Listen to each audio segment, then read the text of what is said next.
Welcome to the Love Lab podcast, a safe place to get real about sex. Whether you're a man, woman, single, or couple, this is the show for you. We are your hosts, Kevin Anthony and Céline Remy, and we are here to guide you to go from good to amazing in the bedroom and beyond. All right, welcome back to the Love Lab podcast. This is episode 162, and it's called 14 Qualities of a Good Lover. So this is a question that comes up from time to time. Is like, what does it mean to be a good lover or a great lover? Like, what does that really mean? And you'll get a lot of different answers. People will say, oh, it's somebody that can perform really well, somebody that lasts long, or somebody that this or that. But honestly, it's a whole lot more than just your physical performance. So we wanted today to give you a fairly comprehensive list. Yes, with all our lists, it doesn't mean that there's nothing else you could ever put on there. But our lists usually come from a combination of research and our own personal experience working with people and what we think really works and what doesn't work. So we have a list of 14 qualities of a good lover. Some of them might be obvious. Some of them will probably surprise you. And here's the thing. Your goal when listening to this list is to see how many of these you can check off, right? So imagine you got a checklist here and it's like an evaluation of yourself. And you're like, check, got that one. Check, got that one. Like, oh, shit, don't got that one, right? Because any of these that you do not possess, you might want to consider learning. Maybe, just maybe. I mean, if you want to be a good lover, I know there are some people out there that don't really care about being a good lover. And if that's you, then this isn't the show for you. But for the rest of us, I have always cared. Since the very first time I ever had sex, I was like, I want to be good at this. I'm like, no, that performance wasn't very good. How can I get better? Always, since I was 15 years old. So if you're like that and you're still wanting to get better, even if you're in your 50s, 60s, 70s, 80s, whatever, if you really want to do a good job, then you should learn to embody as many of these as possible. One great thing about when it comes to sexuality is I don't think you ever reach a point where that's it. There's basically always something else to learn, new places to go to, places to surrender to. We'll talk about that. And there's not an end destination. And when you make your sexuality more about the journey rather than the destination, so who you are becoming in the process of lovemaking rather than the goal that is the orgasm, it changes the quality of your intimacy, relationships, and sexuality. Therefore, this is why we're focusing on the qualities. And I know most people want to have the button to push, the tongue move or hand move. And we've got some episodes on that to help you fingering, going down, oral hand jobs. I mean, we've covered lots of those things. But today is not so much the focus into the move, because if it was that easy, people would do them and know them. Yeah, everybody would be a great lover if it was just about, hey, do this little tongue move here. Like, yeah. Anyway, before we get started, let's give a big shout out to our sponsors, Power and Mastery. So if you want to join the secret club of men who are great in bed, then check out powerandmastery.com. It is the most complete sexual mastery training for men. Whether you want to have harder erections, last longer, or increase your sexual skills to become a fantastic lover, there is something for you at powerandmastery.com. All right. So our list is 14 traits.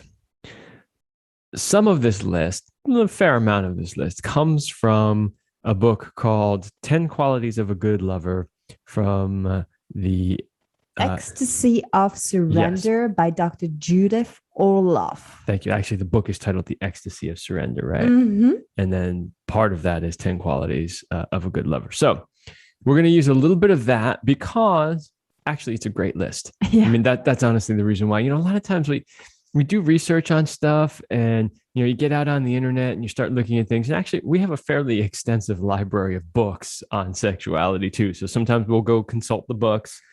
Other times we'll do research on the internet. And a lot of the times I'm rather disappointed with the information that's out there, and we just end up writing our own. That's where I would say the majority of our content literally just comes from our heads and our personal experience.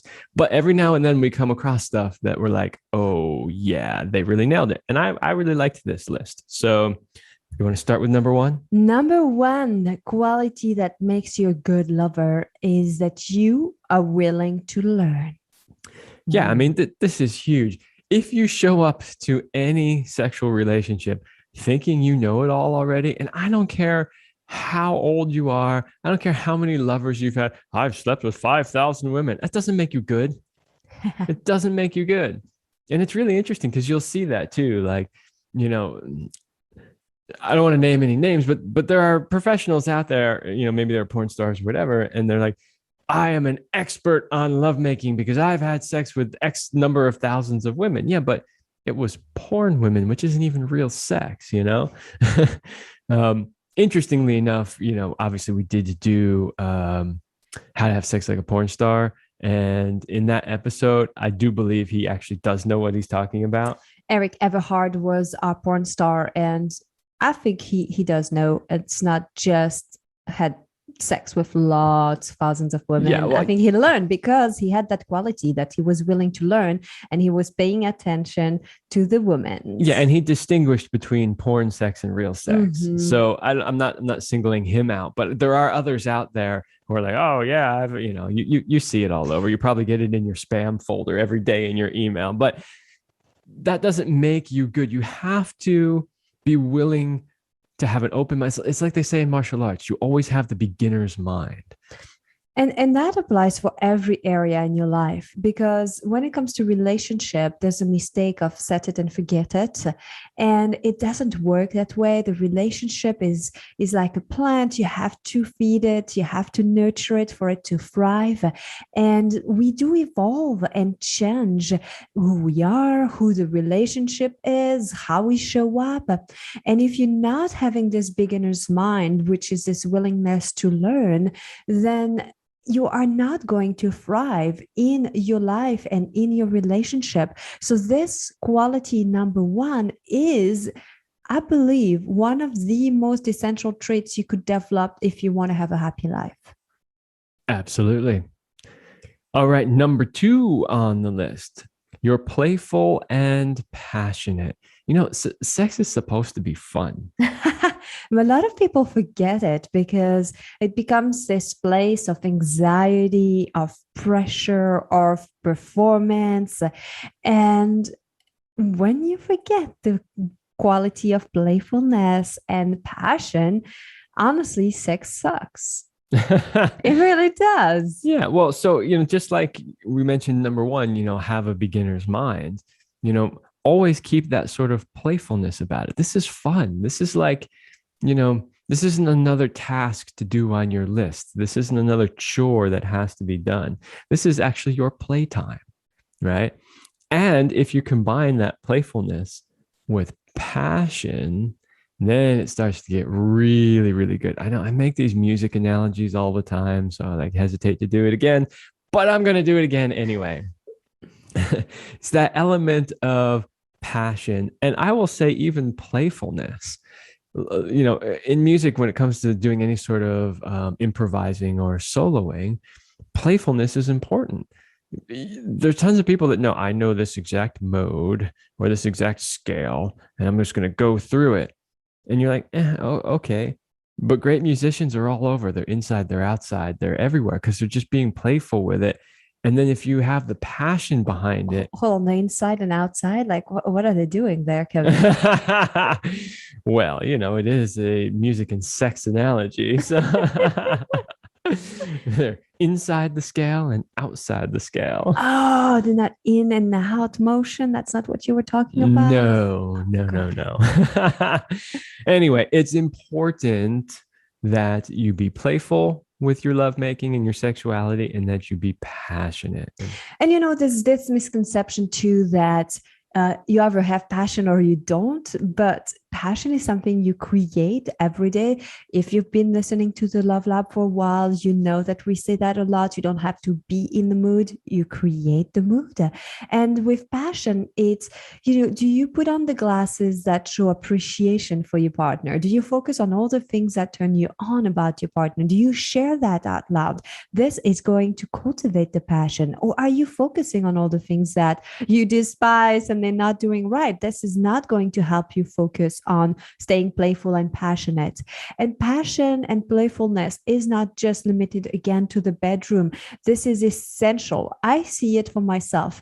When I'm more relaxed, I tend to have more creativity. When I have more creativity, I feel more horny. It's all connected. It's the same energy. So if you feel like you bone dry and there's nothing left, then you need to learn to relax, to de-stress, and to refocus on what truly matters. Mm-hmm. Let's move to our number 3. You make your partner feel sexy. Ooh.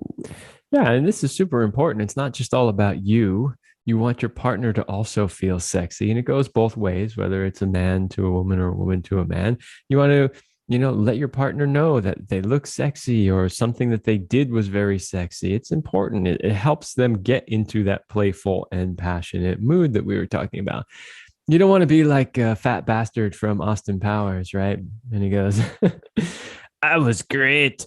You were crap. Thanks, Kevin, for the image. Now I want to see something else in my mind's eye. No, fat bastard. No, no, sorry. No, inspire your partner.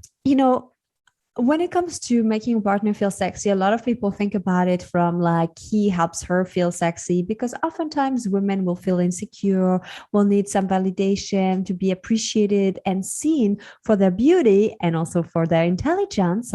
But we do appreciate that part of the beauty part. But it is my experience that men want it just as much as women. It's different in how it shows up for them. So when you appreciate a woman for her sexiness, for her beauty, she will feel seen, she will feel appreciated, she will love you more, she'll open up, step into her confidence and increase her self-esteem. So there's a lot of good things. When you do that for a man, it works similarly, and yet it's a little different, because I think for a woman, it's a lot like oxygen, like she really needs it. Maybe a guy doesn't need it until he has it, and then he's like, oh, I really want this. I feel so good to be appreciated. And it is the same, that it will increase a man's confidence and a man's willingness to do more for you, to show up, to be a better man. So the more you can appreciate a man and help him step into his own power and sexiness, masculine power, all of that, the more you're also going to be attracted to him and the better your sex. Yeah, the big one there with men is it's really going to help their confidence. And one of the biggest things that we see when working with men trying to help them last longer or be better lovers is that they lack confidence. Mm-hmm. So anything that can help there is good. All right. Number 4. Number 4. Speaking of confidence, you're confident, not afraid to be vulnerable. This is a big one, because when people think about confidence, sometimes they associate more like cockiness, especially the masculine. They go like, oh, that's confidence, that's cockiness, but it's not. Confidence. Well, Confidence, yes, that is another one, which is a great book to read if you ever want to dive into that.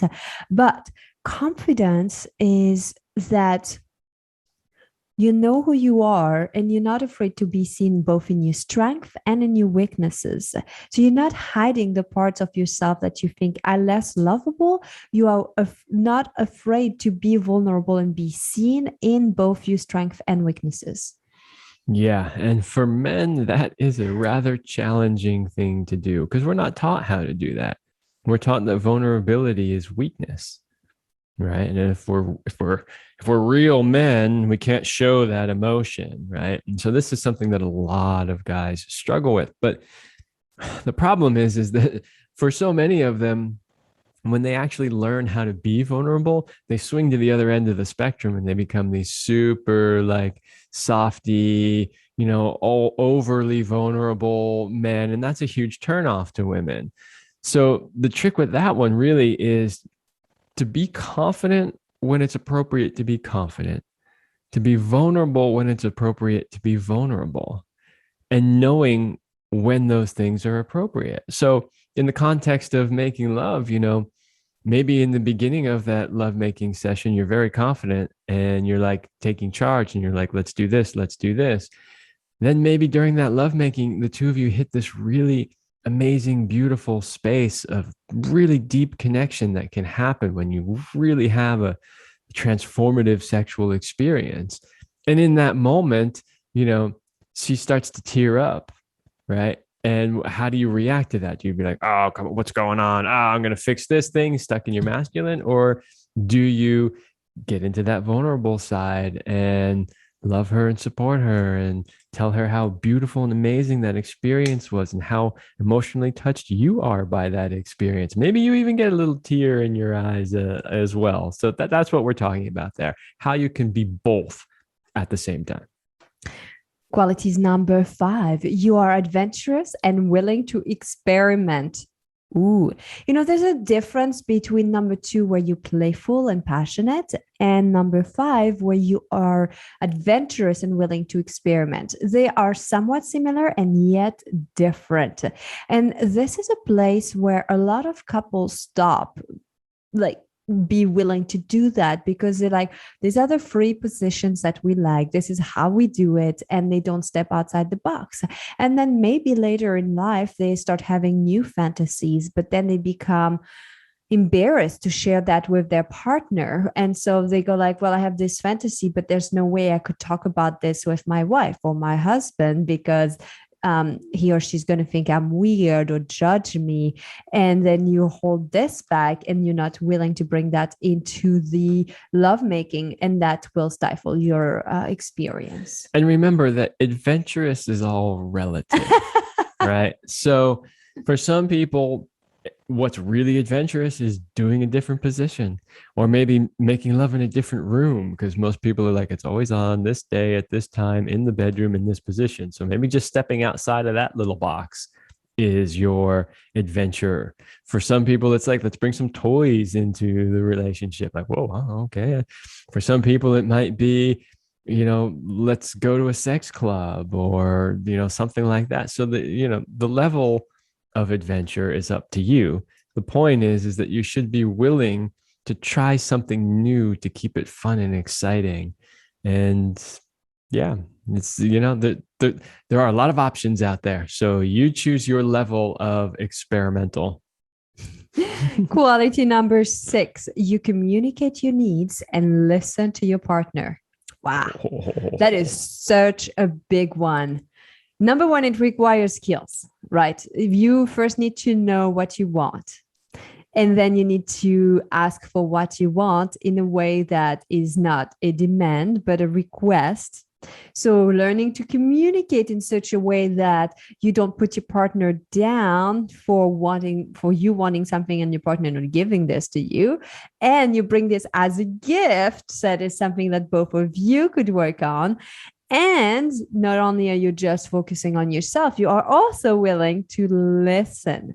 And when your partner says some things, you're not listening to defend yourself, to correct, or to add. You're listening to understand. Mm-hmm. So 2 really big things here. One, of course, is communicating your needs, which, you've talked about. But the other one, which is maybe even more important, is listening to your partner. So I just kind of wanted to reiterate that. I mean, I know you did a good job of explaining stuff, but this one is huge. And it's one of the things that we teach in Sexual Mastery in our online program. It's really, really, really, you're not just listening with your ears, right? So you're not just listening to what she tells you. Oh, do it like this. Don't do that. Move this way. You're listening to everything. The noises that she makes, the way she's moaning. Is it a wince? Is it a moan of ecstasy? You're looking at her eyes. You're looking at her cheeks. Are they flush? You're looking at her outer labia. Are they swollen? Is her vagina wet? Like, all of those things tell you you're doing something good or you're not doing something good. So really, really, really, really listening on every way, using your eyes, using your ears, using your touch. How does it feel? Is she tensed up? Is she relaxed? Right? All of this stuff is all about listening to your partner.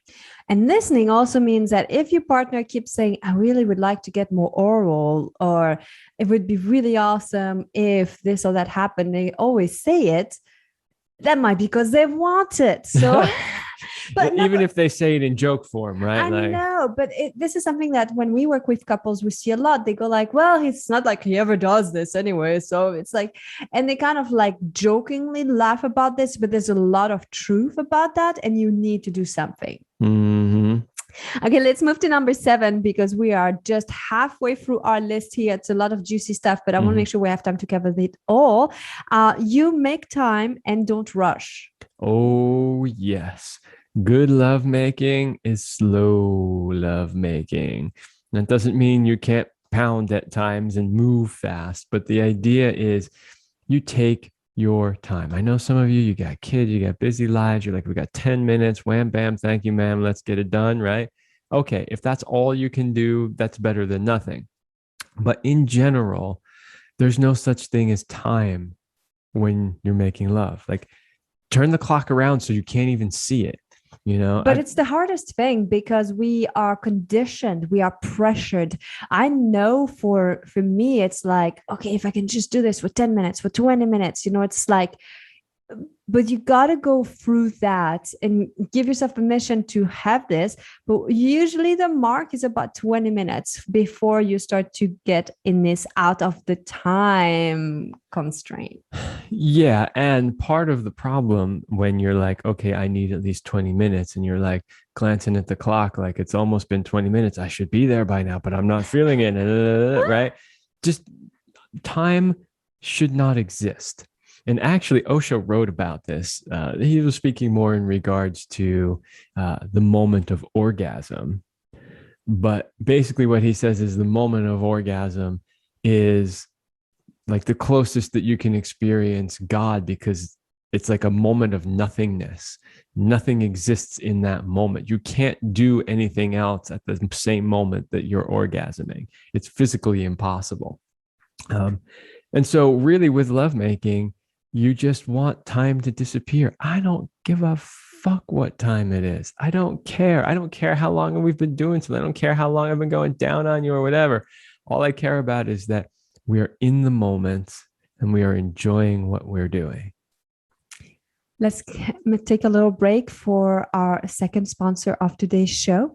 And we want to invite you, all the couples who are listening to the Love Lab podcast, if you are in a relationship and just things are not exactly the way they used to be, your sex life may not be as fun or exciting, your desire, you still feel the love, but maybe you feel more like roommates, well, then we want to help you get the passion back between the sheets. And so Kevin and I would like to invite you to join our highly sexed Power Couple Platinum program. If you give us 90 days, we will help you bring the passion back between the sheets and be synced up sexually so that you can thrive with more purpose and passion in life. To learn more about this life-changing coaching program, go to celineremy.com/passion. Okay, number 8. You enjoy giving pleasure as much as receiving it. This is really important. This is one we talk about a lot too, and I know for sure we cover in Power and Mastery. But if you really want to be good in bed, you have to love what you do, right? So this, again, back to the music analogy, but somebody that could be really technically proficient and they play all the right notes, but it just lacks something. It doesn't move you. It doesn't stir your soul. It doesn't evoke emotion. But then somebody who's playing, maybe a little sloppier and maybe not even the right notes, but there's something about the way they play it that just moves your soul, right? It's because they love what they're doing. They're putting that passion, that love, that energy into it. And that's what you need to be doing when you're making love too. If you're giving oral sex, it doesn't matter if it's a man giving it to a woman giving it to a man. If you're just kind of going through the motions, they'll be like, okay, yeah, that felt pretty good. But if you're doing it because you're like, this is like my favorite thing to do, I just could do this for an hours straight and love every minute of it, yeah, watch the reaction you get from your partner. Well, I think like there's one element here that you haven't been focusing on, Kevin. I don't think people have that much problem giving. It's usually easier. Most people have issues with the receiving part. So they'll be stuck in, I'm a giver. I just want to give to her. Usually, that's usually the guy. It could be the woman, but it's more of that. They feel much better if they're giving rather than receiving. And if you don't know how to receive, you're never going to be a great giver either. So like your ability to receive and give is connected to one another. Yeah. And, there's an important point to bring up that you sort of alluded to, although not quite directly. So I'll say this. There are a lot of men that believe that they are givers because all I give, I give. That's all I do is give. Really, they're taking. They're not receiving and they're not even giving, they're taking. They're only giving because they're getting something in return from it.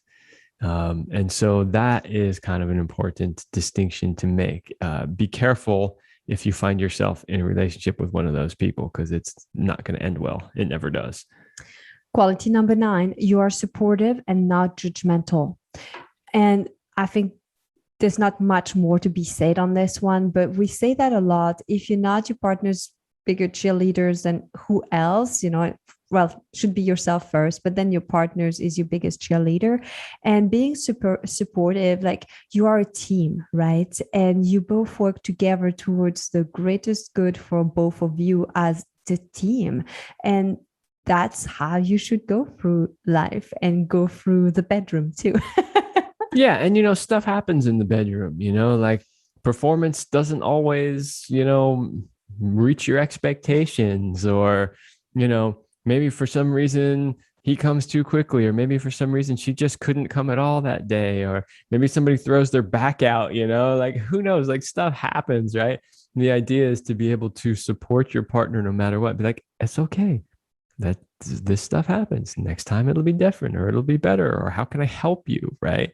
Rather than being, you didn't blah, blah, blah, you did blah, blah, blah, Let's move to our quality number 10. You are fully present in the moment and are able to do good eye contact and surrender.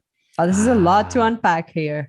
Yeah, the presence piece is a big one that we talk about. Again, we talk about in our sexual mastery because it's so huge and it kind of goes hand in hand with no time, right? It's like you're not focused on anything else other than who you are with and what you are doing.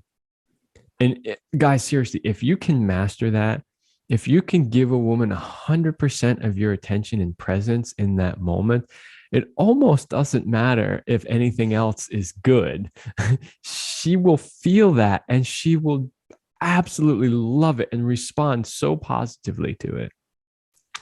That is a huge piece. And I think that for most people, the presence piece is something that they don't have. And because we are so used to being distracted all the time, we constantly on our phones, on our computers and driving and doing things at the same time. And then we don't know anymore how to just be in the moment with one person, how to look into somebody's eyes. All we look at are our phones, our devices, right? You better not look at your phone during lovemaking.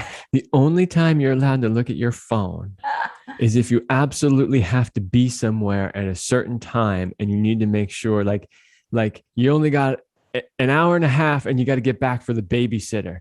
Then you're allowed to occasionally peek at what time it is. Other than that, you throw that fucking thing out the window.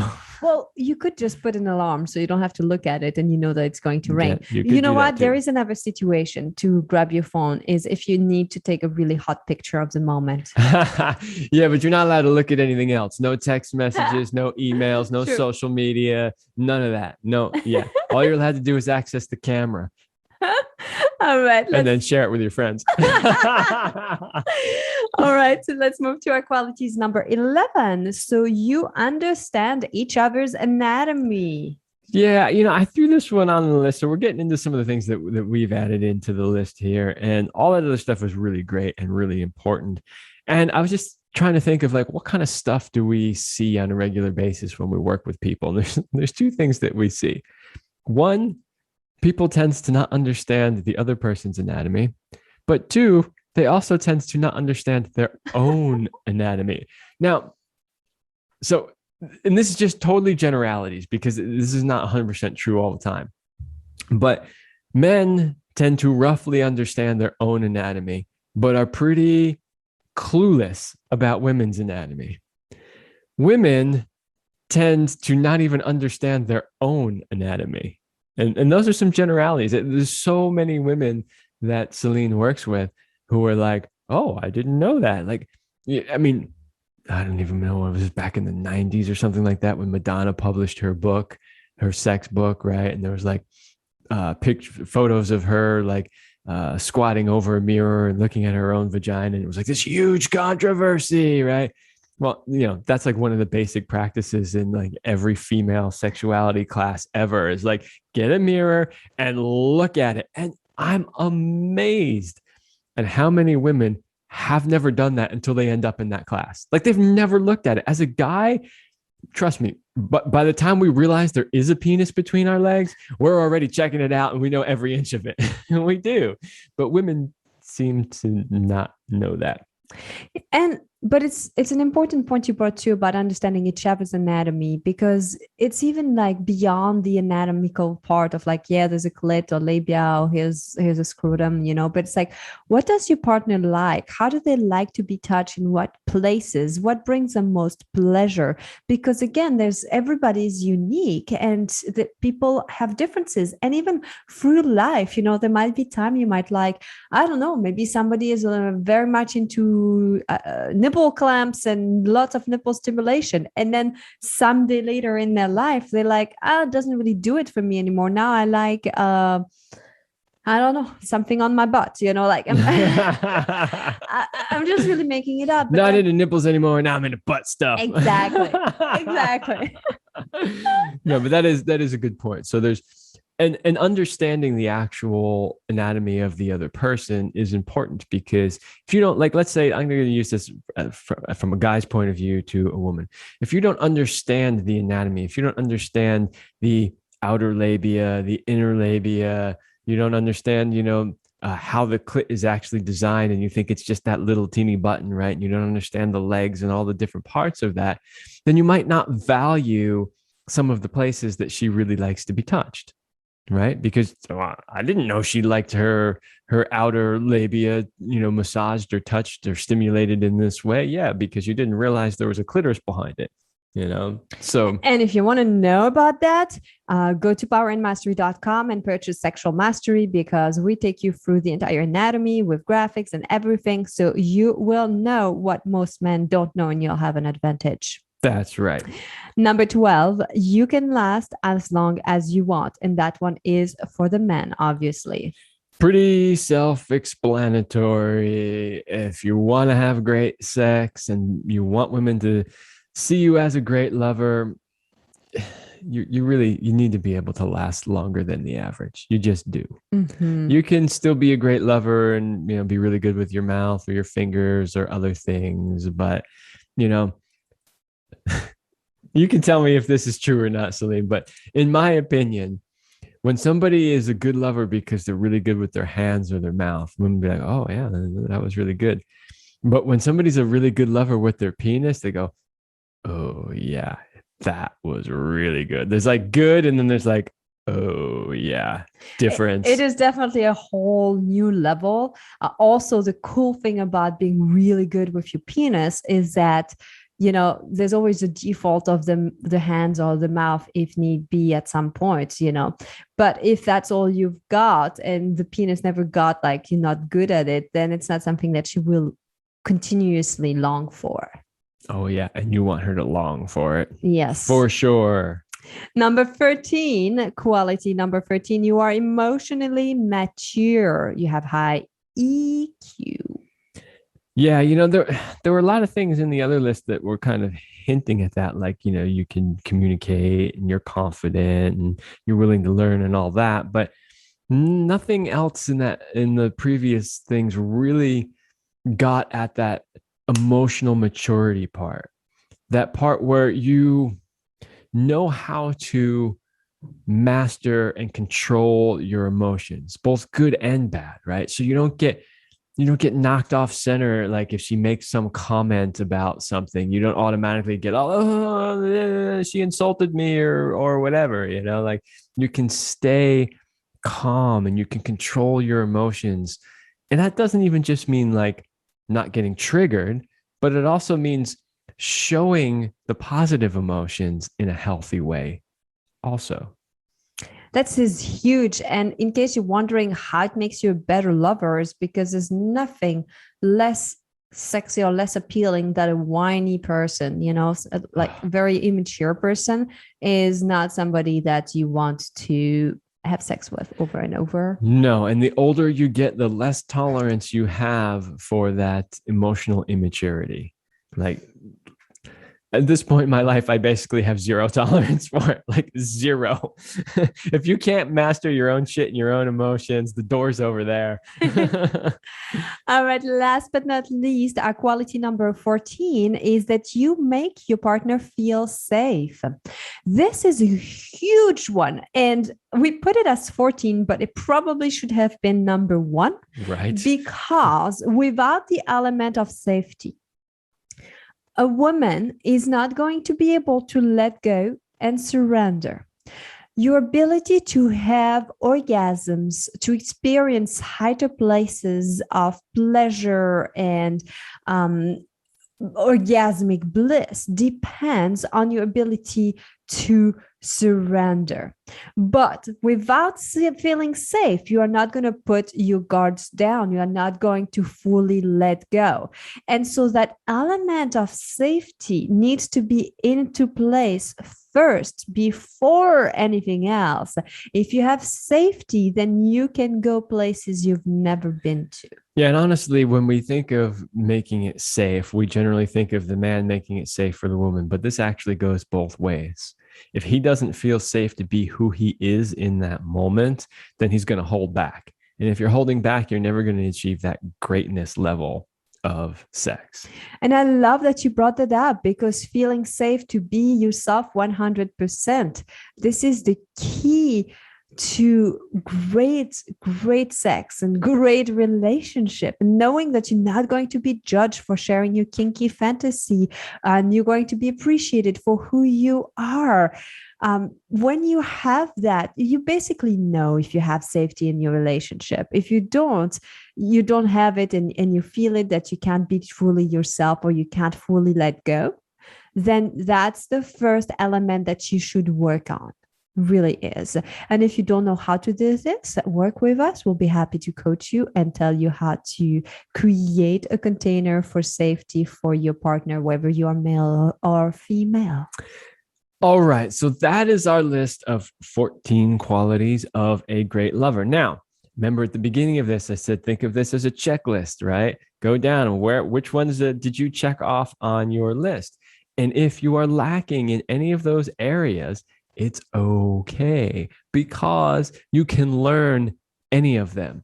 So the value here is look at these things that are generally considered to be qualities of a great lover. Find out which ones you've already got mastered, keep doing them. And then the ones that you haven't, figure out how to become good at them. Learn them. Remember, being a great lover takes practice and dedication. You're not just born with it. You don't just pop out, you're like, I'm a great lover. There's prodigies and everything, right? But really, you just learn and you practice and you constantly strive to be better. That's how you become great. There you have it. So take these with a grain of salt, but look at them objectively and pick one and get better at it. All right. We hope you enjoyed this episode, and that is all the time we have for this week. So we will see you next week.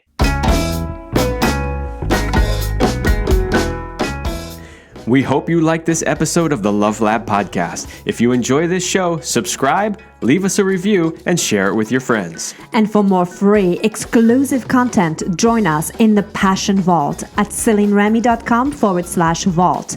That's CelineRemy.com/vault. Thanks for listening. And remember, you're amazing.